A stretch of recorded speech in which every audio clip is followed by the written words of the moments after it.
Hello, I'm Unni. I'm the managing editor at Petromedia, and I'm at MEPC 66. It's only Tuesday, there's a packed agenda ahead of us, and two gentlemen have been kind enough to take time out to discuss with me some of the subjects that are up for discussion. I have John de Rose, who's an advisor to IBIA, on my right, and to his right is Lars Pedersen, who is Deputy Secretary General of BIMCO. So I'm starting with you, John. Okay. John, you've been attending Einemo meetings for many years, keeping a watchful eye on what goes on at the Einemo, so that you can advise IBIA and the industry when something might affect the bunker industry. What are your focuses at this session? Well, I think the first thing is what we're currently working on now is a fuel availability study, which was to begin in 2016 for the 0.5% sulfur fuel in 2020. I think they're all beginning to think that we've got to do that earlier. And so IBIA, in the next half an hour, will be making an intervention to support bringing forward that study. That's one item. The other item, of course, is sampling of fuel and the availability of fuel from bunker barges. And a number of our colleagues in the industry have put forward papers suggesting that we need to sit down and talk about what fuel is available, how it's going to be sampled, how we can improve the quality of the fuel. And IBIA are very concerned that any aspect of that being discussed should involve us.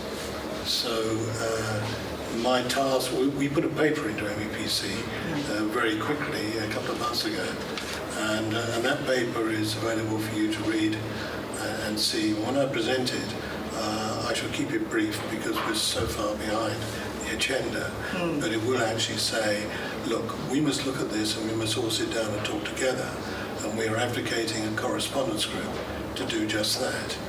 Now, the difficulty will come when MEPC decide how many correspondence groups they're going to set up. Now, we've already got this one going to be proposed for fuel availability, which I'm sure will be approved.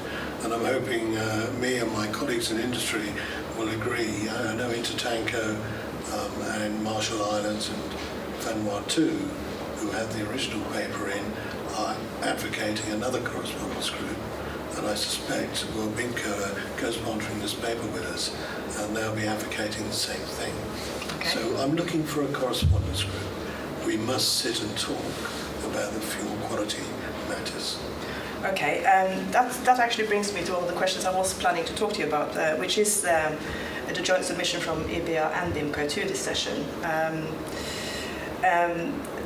It was in response to another submission.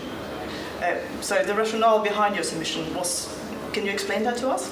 Well, we saw a paper which Intertanko had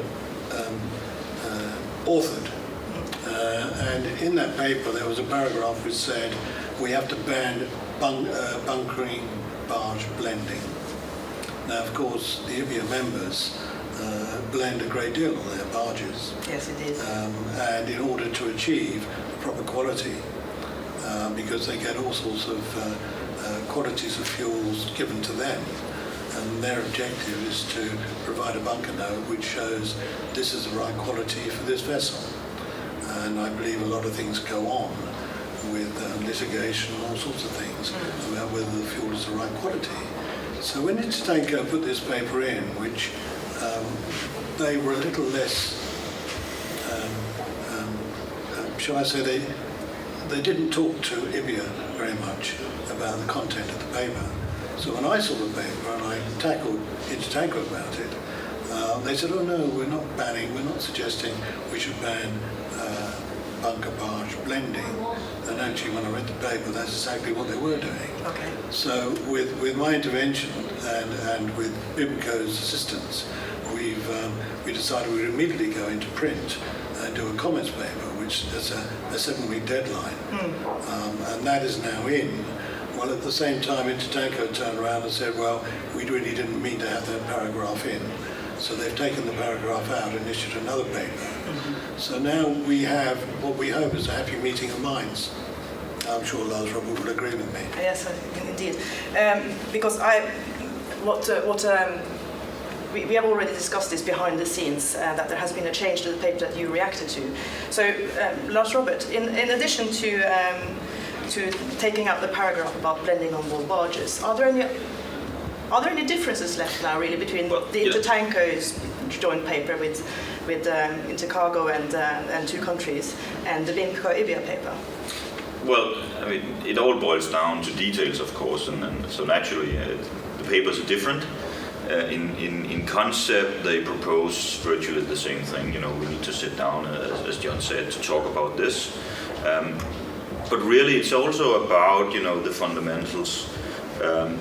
Do we need to fix a problem with implementation of the current regulation? Because we actually have regulation in place dealing with fuel quality that actually put in place requirements on port states, or you could say bunker states, to deal with their own supplier base and implement certain provisions. And quite frankly, I think it's largely recognized in the world that you know, countries have not really done a lot to implement what is already there, actually, and do what you say, keep an eye on their suppliers around the world.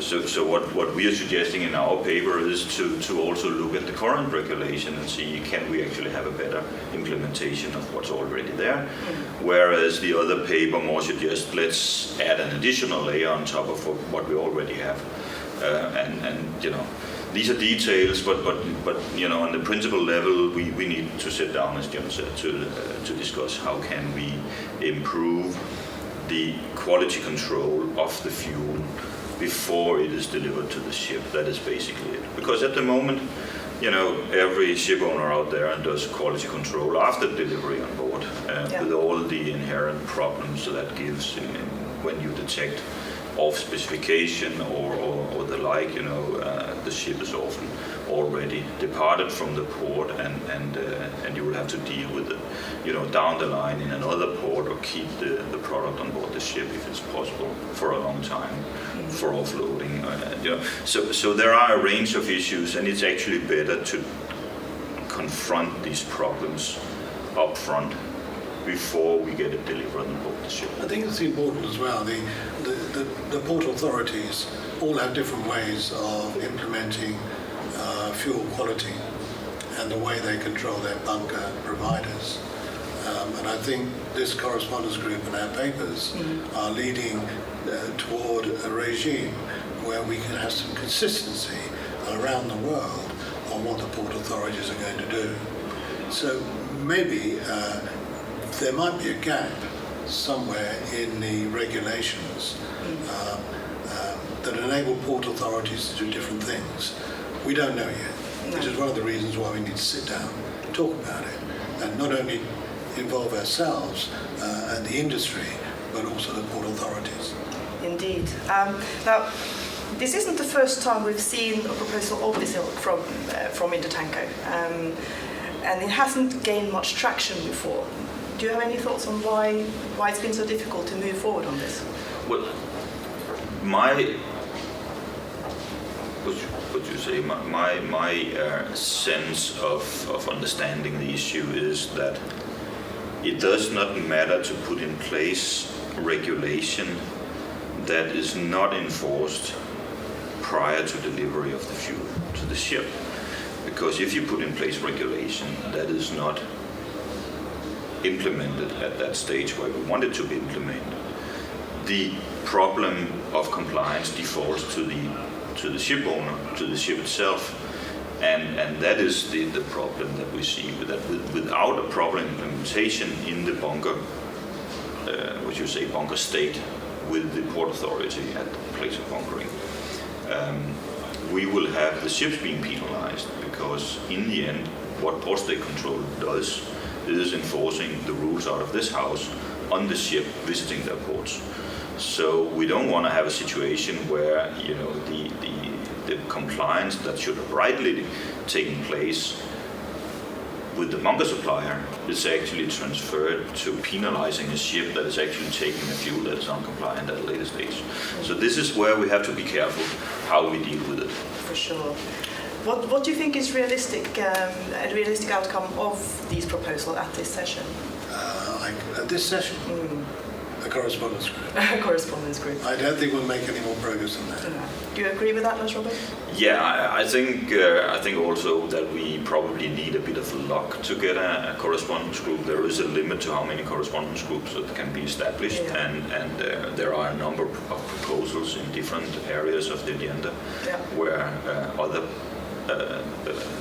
interests are proposing correspondence groups, and indeed, if countries are proposing these things, then it actually takes a preference from actually industry. I think the good thing, the positive thing is, if IMO do not approve a correspondence group, which will be an administrative decision, then I think these papers show that the industry must get together and do their own thing in an informal way. Okay. What we're trying to do is formalise it. Yeah. Trying to get international approval. Indeed. We don't know whether we'll succeed yet. Well, we might find out later today. And, maybe later this week. Or maybe later this week. It's supposed to come on the agenda today, but... Well, it's on today, and we're doing it now. And by the end of the day, we would have got to the paper. There's no doubt about it. But in regards to whether a correspondence group is established or not, we might not know until Friday. Friday. Okay. Gentlemen, thank you both very much for your time. Thank you, Unni. Thank you. Okay, I'm here with Niels Bjørn Mortensen. He is Director of Regular Affairs at AP Maersk, and he is attending MEPC 66 as part of the World Shipping Council delegation. First of all, Niels Bjørn, I wanted to ask you, you have many years of experience with these meetings, and on this session we have seen the return of the fuel quality question. And there's been submissions on this and it's been discussed. Where do you see it going this time? Well, there's a lot of hope in the industry that something can be done about fuel quality, because as was discussed at this session, it is at the end of the day also a safety issue. It's more than just a commercial agreement between owner and supplier.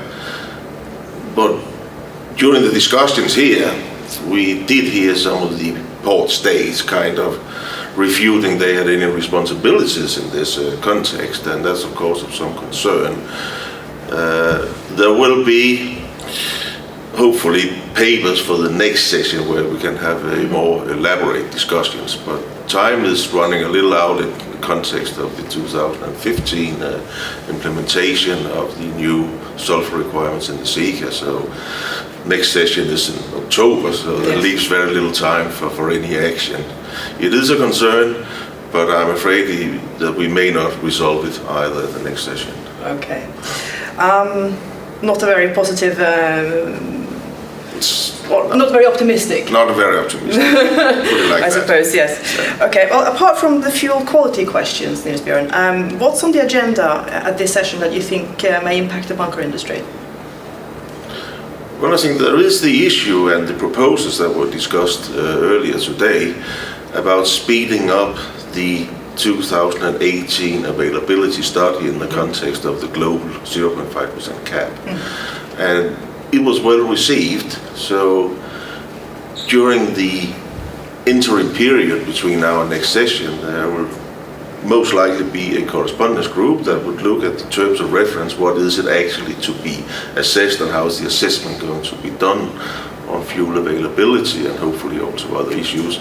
But it could at the end mean that we, years before 2018, maybe already in 15 or 16, will have a clear answer of where we're going with the global cap. Will it be 2020 or will it be 2025? And that is very important for both the shipping industry, but of course also for the refining industry to know where we're going.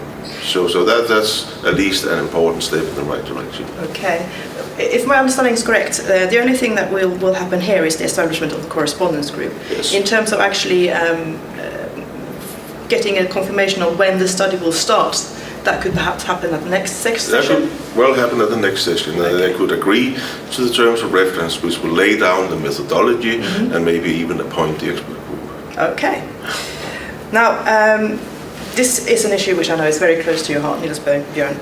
Maersk and other shipping companies are very concerned that ineffective enforcement of sulfur limits will tempt some ship operators to ignore the rules. especially when the ICA sulfur limits falls to 0.1 in 2015. Can we expect the MEPC to debate this issue, and will any concrete measures be proposed? We hope so, but we have no certainty that it will happen. What we really hope is that this correspondence group that I mentioned before, that look into the availability stuff, that they at least can, in the terms of reference, address the issue of enforcement, whether it is at all feasible to enforce these rules globally. I mean, we have expressed some concern with the rather lax enforcement we see so far within North Europe, and then having almost similar rules globally in much more, say, exotic places where enforcement actually and compliance may be met by a brown envelope. We are really concerned because there are humongous amounts of money at stake here. Yeah. So that is a big concern, but we hope that the correspondence group and the final terms of reference can also take that aspect into account, how to enforce these rules. But this would be on a global level rather than in time for anything to do with the 0.1 in the emission control areas? Not really. We are addressing that in other forums than Einemo. Yeah. And we are involved in discussions in Brussels and other places. So we hope that we'll see a more strict regime after 15 than we see now. Okay. Yeah. But that's a discussion with Brussels for you. That's very much going in Brussels. Okay. Now, Niels, Bjørn, you're also very involved with the issues surrounding, for short, MRV, monitoring, reporting and verification. Yes, thank you. Now, on the one hand, we have the European Union, which is pushing very hard for a mandatory MRV system in the European Union.